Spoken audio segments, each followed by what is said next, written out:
Welcome everyone. Thank you all for tuning in to another interview. With me we have Josie. As you all know, Josie was the greeter staff in There.com. Also we have Francis Evan recording this amazing video that we have with Josie. Would you like to say hello to everyone, Josie? Hello there. Good to see you. All right. Our first question is, could you give us a background about yourself? Well, certainly. My professional background deals with problem solving and program analysis, but I've had a good time working online in various capacities for about the past 10 or 15 years. So I've worked with, this is my fourth virtual world, and the fourth one where I've started a questing program. My most extensive experience before Blue Mars, of course, was there. I was with them for 5 years as an employee and longer than that as a member. And I'm enjoying Blue Mars at this time. Awesome. Awesome. That's great to hear. My next question is, how did you hear about There.com? Oh, well, actually that came about from a member that I knew in the world previous to There.com. He actually left to work with There. I'm not quite sure what his title was, but he was one of their employees, and he was telling some of us about it, and so I got involved in it at the alpha level due to that contact. His name was Vaz. Awesome. Awesome. That's great to hear about that. How did you become part of the community staff? Oh, well, as I said, I was with them from the day they were practically stick figures.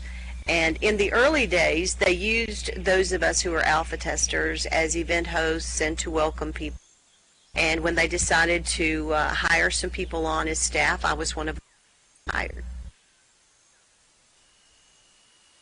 Could you repeat that? You broke up a bit. Well, what I said was they used the alpha testers in a variety of ways, and some of us were selected to host events or to welcome new members. And so after I had done that for them for a while, when they went to public beta, they decided to hire some employees, and I was one of the ones that was hired. That's great. That's great to hear. Another question was, before their close, Black Friday, how did it affect you with Black Friday? Well, oh, you mean on Black Friday back in 2003? Yeah. Not the last. Yeah, the first Black Friday that we had. Well, of course, it was a shock to all of us. There was a massive layoff. In fact, I think it was in a couple of waves, but I can't even guess what percentage of the employees from well, it was there at that time, were laid off. So, we were all upset about that, and of course, at that point in time, they were saying that they would do no further development, that the platform would continue to exist for a while, but they wouldn't continue to develop it, and so we were all sad about that. But as it turned out, there were other buyers who took it over, and so we were able to continue. Yes, that was one great thing, is that There was still running, even though Black Friday was hit, and that Mike Wilson was able to buy There and keep it running for a couple more years, which I thought that was great.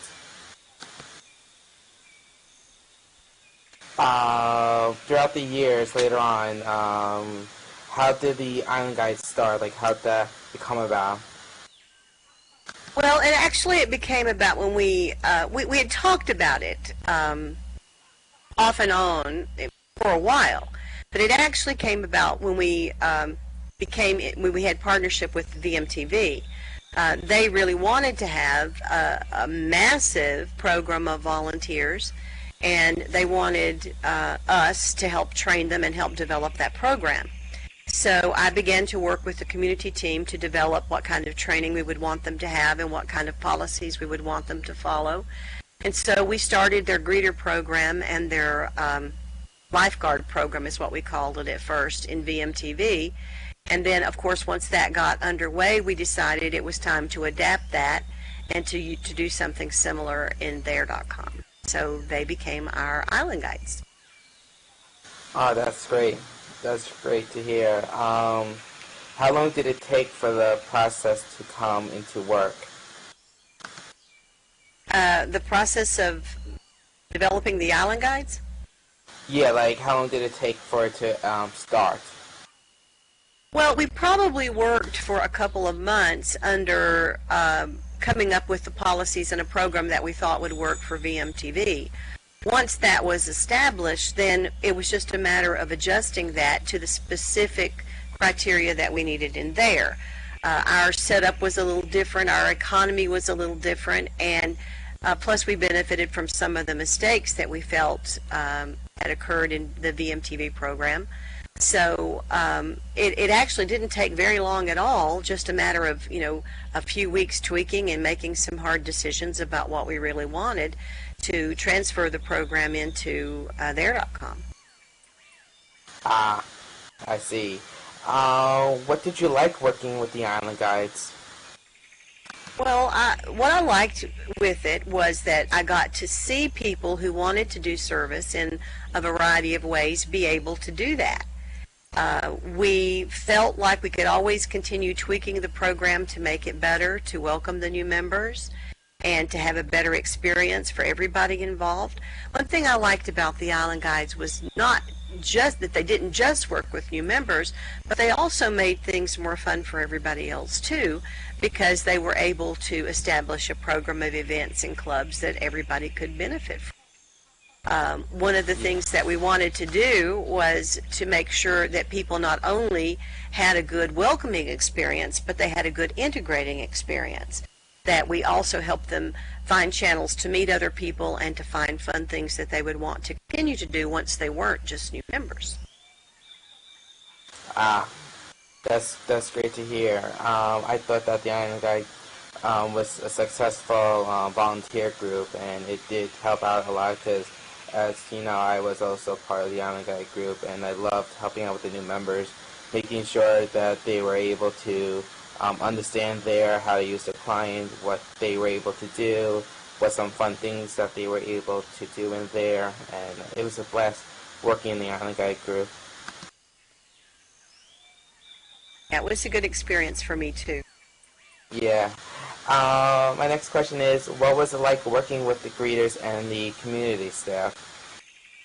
Well, community is difficult because it's not the staff is difficult. They were great to work with, but the community has a lot of different personalities in it and a lot of different ideas about the way things should go and a lot of different attitudes about what behavior is appropriate and not. So it's always a challenge to try to bring together people to live in the same community who have different ideas about decisions that should be made.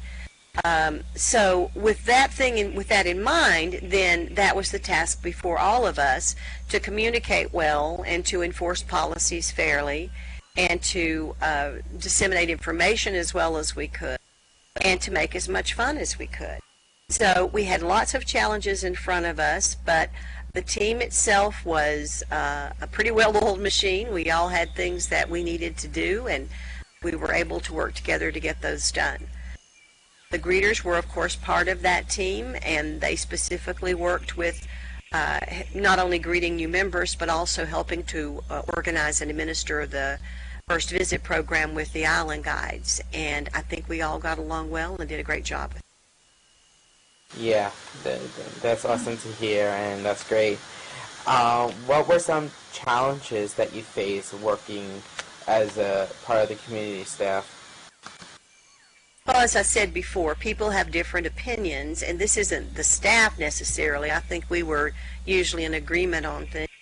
But the members of the community have different ideas about how people should behave and how people should treat each other and how they should interact with the economy. And, naturally, you can't put 30 family members together in a group and have them all agree with each other, so you certainly can't put hundreds and thousands of members together in a community and have them always agree with each other as well. Yeah. to make things operate as smoothly as possible and to give everybody involved as good an experience as they could have, with the consideration that, of course, they're going to have some people that they're not going to agree with. Yeah.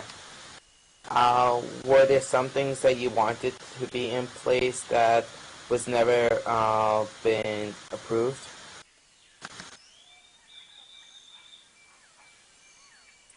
I really can't think of too many things except, of course, the Visible Quest kits that Francis loves. I would have loved to see those returned.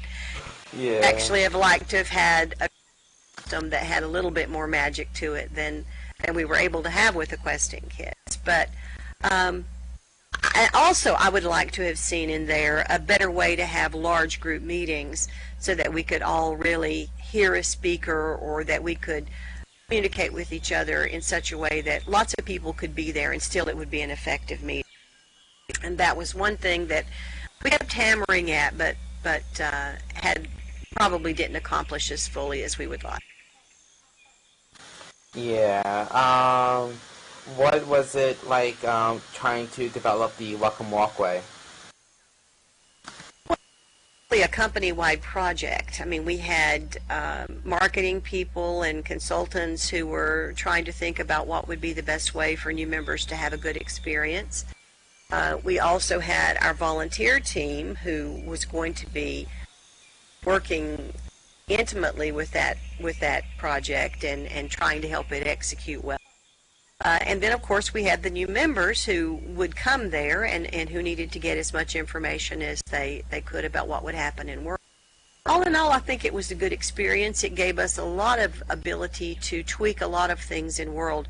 For example, it was in connection with the Welcome Walkway that we were able to establish what I think were our effective landing areas, which would be Pius, Zona, and Fisher. They had been spawn areas before, and we turned them into, I think, effective entertainment areas and social areas for the new members. So all of that was a part of the an outcome of the Welcome Walk. Yeah. Were there specific reasons why the beginning of the walkway with the boats and the ships, was there a reason why they removed it? Everything is a work in progress, really. And the boats and the ships were interesting there, and they made a nice analogy. So the thought there was a good thought in the beginning. But what we discovered was that things didn't work quite as well as we had hoped. For example, it was just a little bit too long, the dock was, to get to the place where you actually could leave and enter into their world. So we felt that there was a need to shorten it, and when it was shortened, the ships that were taking up a lot of space were removed, and we only had a shorter runway then and just the blimp. What was your favorite thing to do in there? My favorite thing? Well, I'm not sure I can come up with one favorite thing, but of course questing is always near and dear to my heart. But I also enjoyed racing and cards quite a bit, and I enjoyed working with members in the Island Guide. Yeah. I also know that you owned a fun zone. I forgot the name of the fun zone that you owned. Was it Dune Valley, I think it was? Well, I was one of the owners of Dune Valley. It was a cooperative with several people. Yeah. What was it like running the fun zone? Like, what were some fun things that you like to do?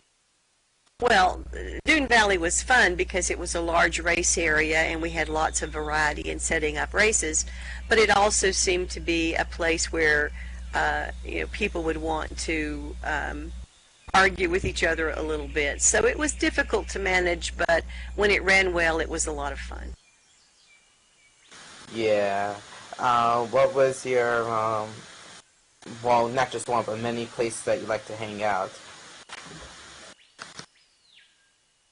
Oh, well, once you work at a place, you don't really get to choose where you want to hang out very much anymore.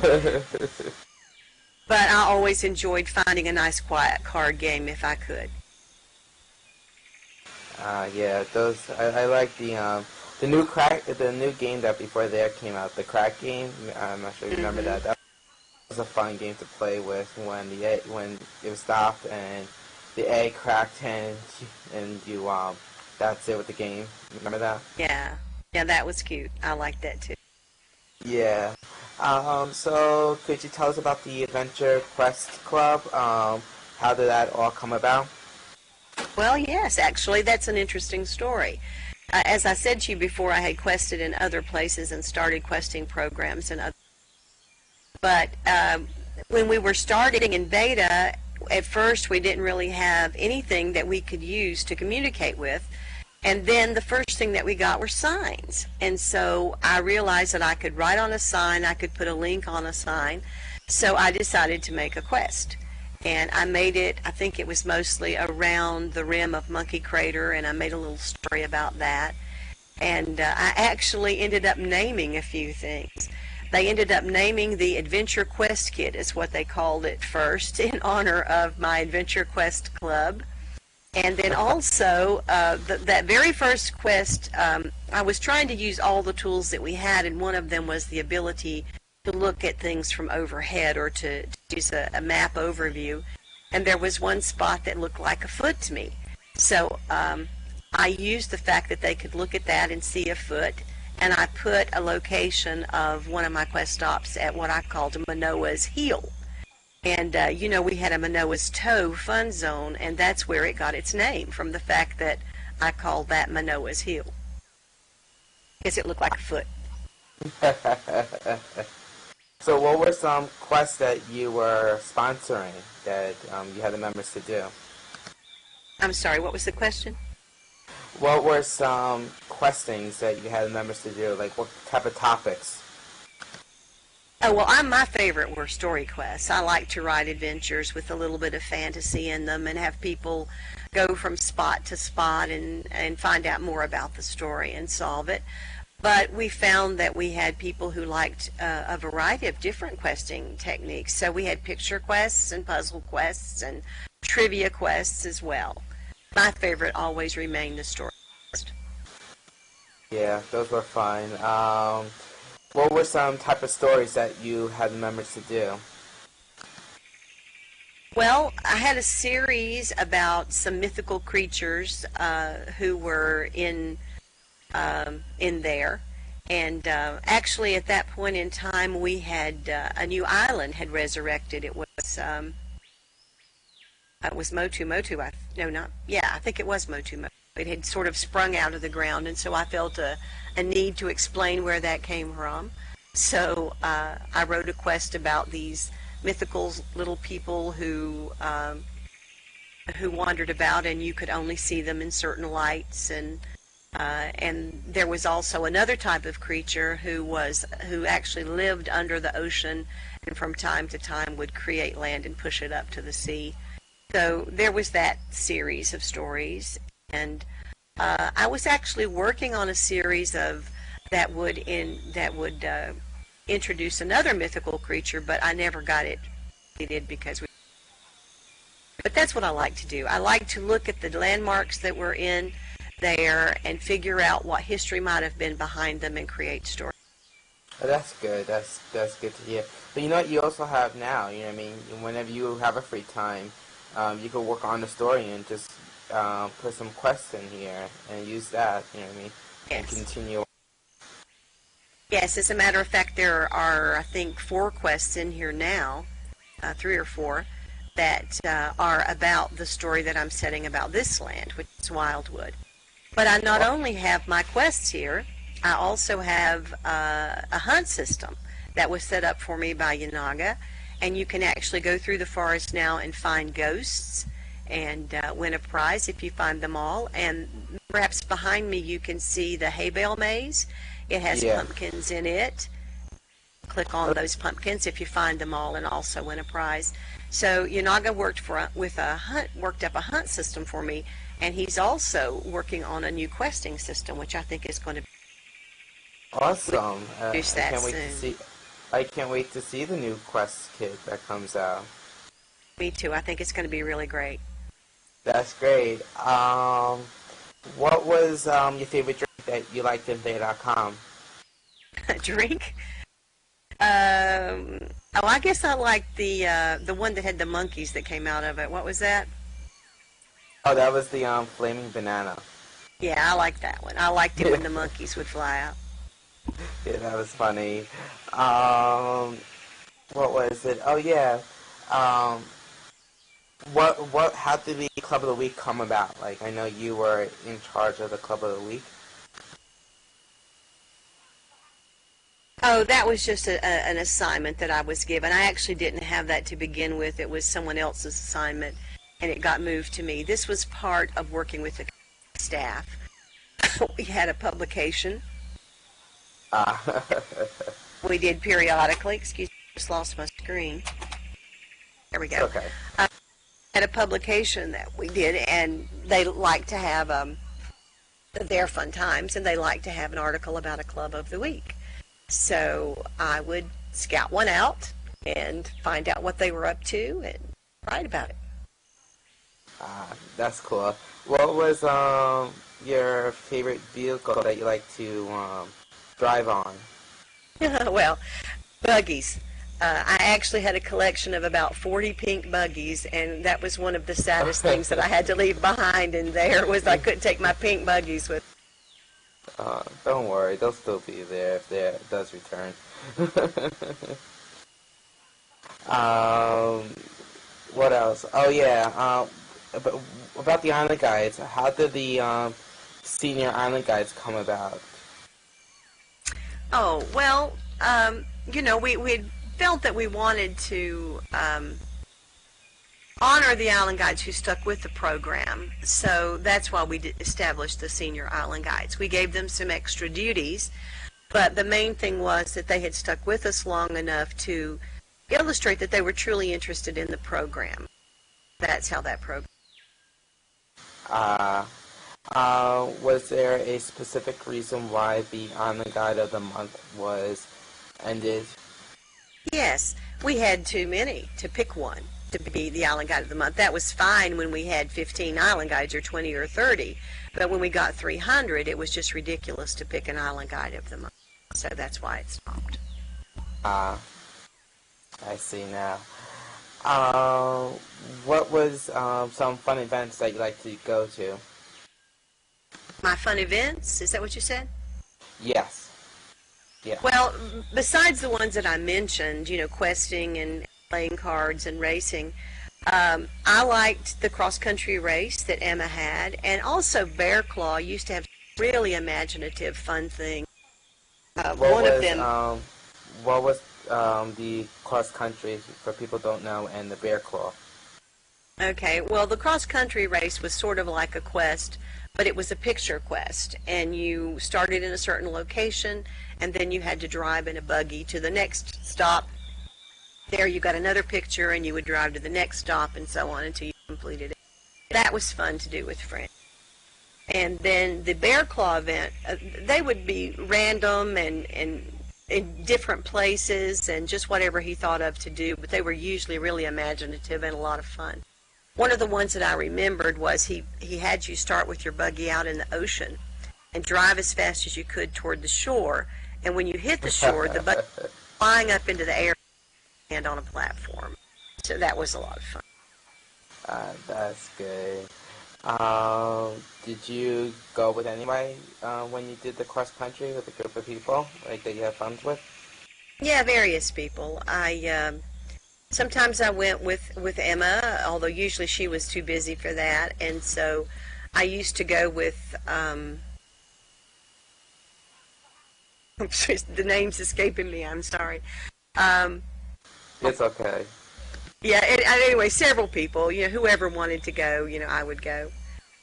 It was fun. That's good. What were some fun memories that you had about there?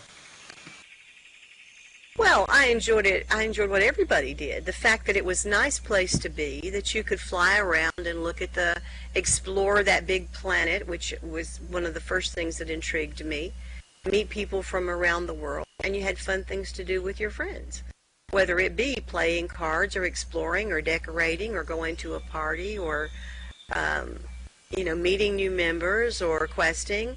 There were lots of things that you could do, and you could find a group of people who enjoy doing those same things with you. So that was the cool thing about there. Yeah. Um, what type of what's it called? Did you guys? What were some fun things that you like to do with the greeter staff? Well, bless them, the greeters and I usually were busy working. So the fun that we had together was when we had the big events with the island guides, like the Halloween carnival or the Christmas parties, helping out with some of the other events that we had. So those were the things that we did together, and usually they were fun too. Yeah. How did those skilling come about? Like with the Halloween, that was actually very interesting. Like you wouldn't know what skill you had to do to get your prize. Like, how did that like? You know what I mean? Like, what was the idea behind those things? With the, I remember they did one with the winter one also. Um, During Christmas time, they did a skilling event as well for that. The idea was just to keep people on their toes, and actually I don't even know how to skill up in some of those things because they kept it a secret. But they just wanted people to, to figure it out and to have fun and to find out, wow, I'm winning prizes too. Uh, what was the what did you like to do when you host the major events? Like you helped out with the CC Metro, and we did dummies for marketing and Libra Bray. Well, what I got to do with those was organize the island guides. And basically what I had to do was maintain the IM that we tried to keep everybody in so that we could keep everyone informed about what was going on. And I actually didn't get to participate in the events that much because I was busy channeling in three or four different levels of communication. We had an IM for the island guides, but I also had an external IM with the company, and so bouncing back and forth between those things and looking at chat boxes and so on was really occupying all of my energy at those. Yeah. What I know since you were very busy in participating. This is my last question though. What were some fun major events that you like to do? I know you were very busy, but what did you enjoy while watching, while you're multitasking? Which of the major events did I like the best? Is that what you're asking me? Yeah. Uh, well, I enjoyed it when we had the music groups to come. Some of the first ones that we had, like the Beastie Boys and those were fun. I enjoyed them.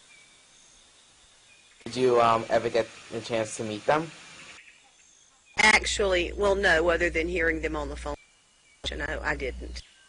There were too many of the members who wanted to, and I didn't want to get in the way of anybody, getting to meet them who really, really wanted. Uh, all right. I think that's it with all the questions. I'm not sure if Francis, do you have any questions for Josie? I know you can't talk, but I don't know if you could type either.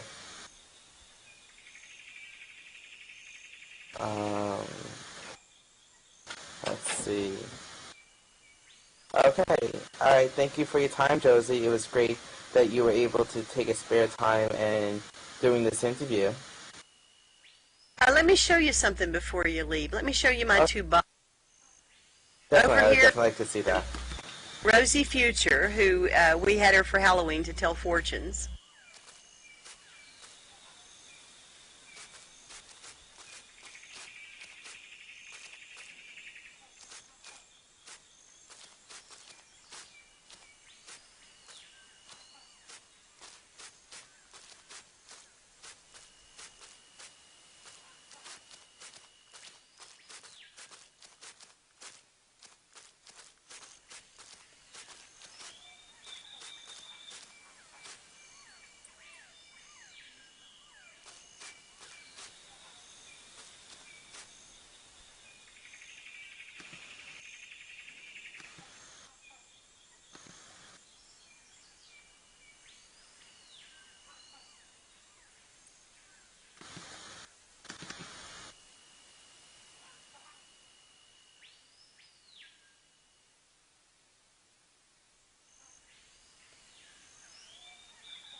That's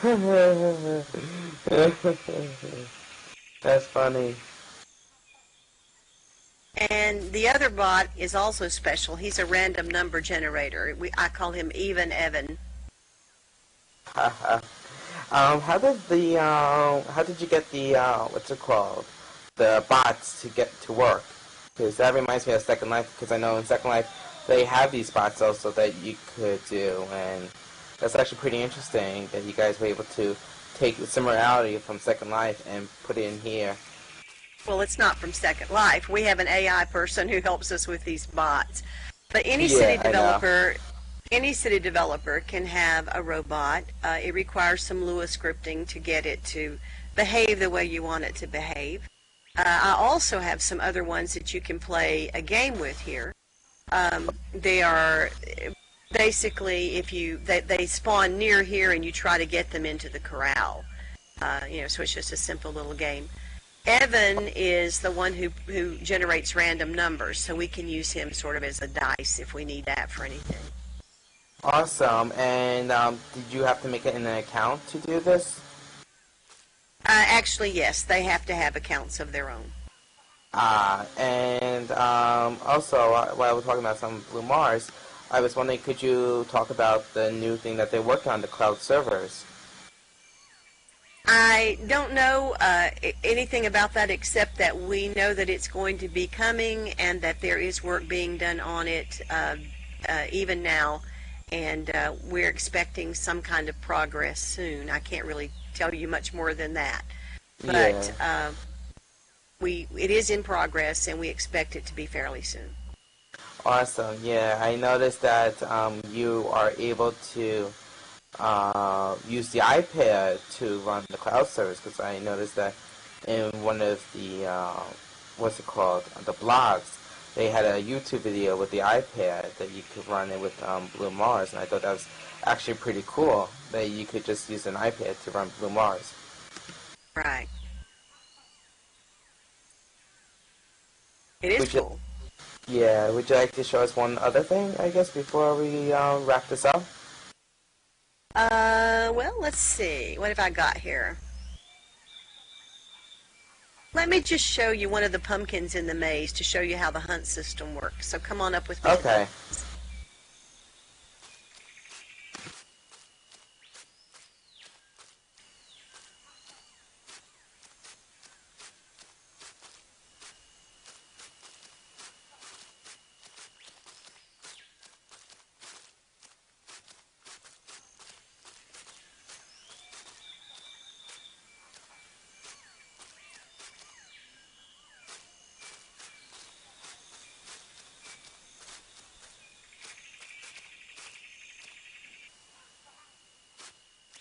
Okay, here's one. Just click it and see what happens.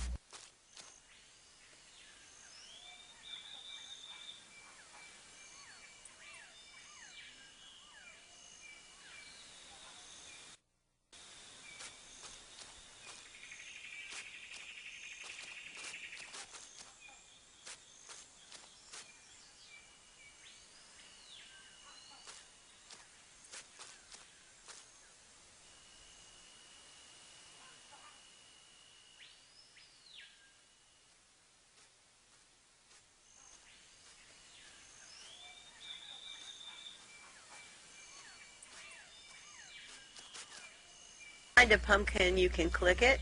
In fact, go into that room where Francis is and go on back into the corner to the right, and you'll see a pumpkin.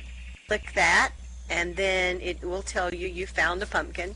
And when you find them all, it will tell you you found them all, and I'll get an Awesome. email telling me that you won. Awesome. And what are some type of prizes that you give out for this, for like the pumpkin? 500 blue. Oh, cool.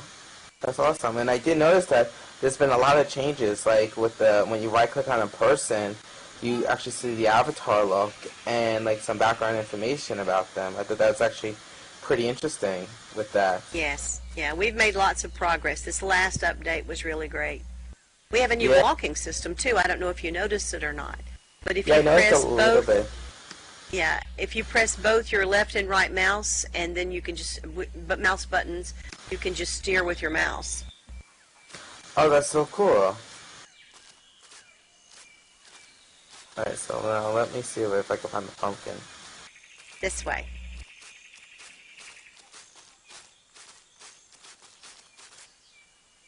Standing. Yeah, look at the shadows. It's really nice. It is so cool. Oh, there we go. Yeah, it says I found one pumpkin. How many pumpkins are there in here? There are 12. Ah. Of course, now my clicker starts to work now. And there, if you want to hunt through the forest, there are 20 ghosts out in the forest that you can. Oh, wow. Now, is there a way to, like, I don't know, like, I noticed that, like, in there, they had some clues, that there was a way to help you find it. Are there, like, some clues, like, with the pumpkins that could help you, like, to find it, or you have to do it all on your own? Well, pretty much there's not a shortcut. The information outside tells you that there are 12, so that you know that. As far as the ghosts go, there is a hint on the questing information too, and that is that you can see them all from the forest paths. But you have to look pretty closely. Some of them are pretty far in the distance, but you can see them all from the Uh, forest path. Would you like to see a ghost? sure. Francis, do you have time to, see a ghost?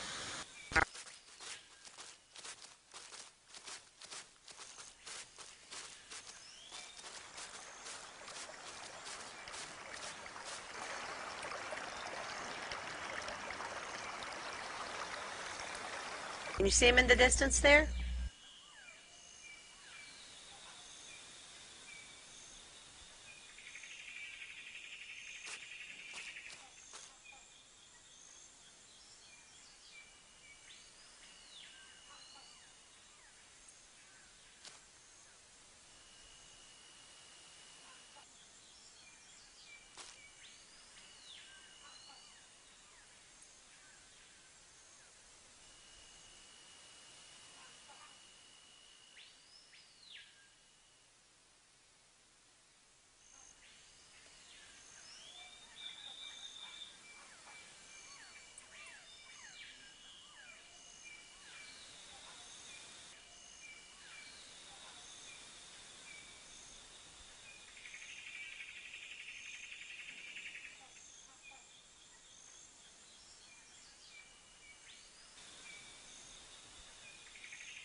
Well, I certainly do hope to see you in Blue Mars soon.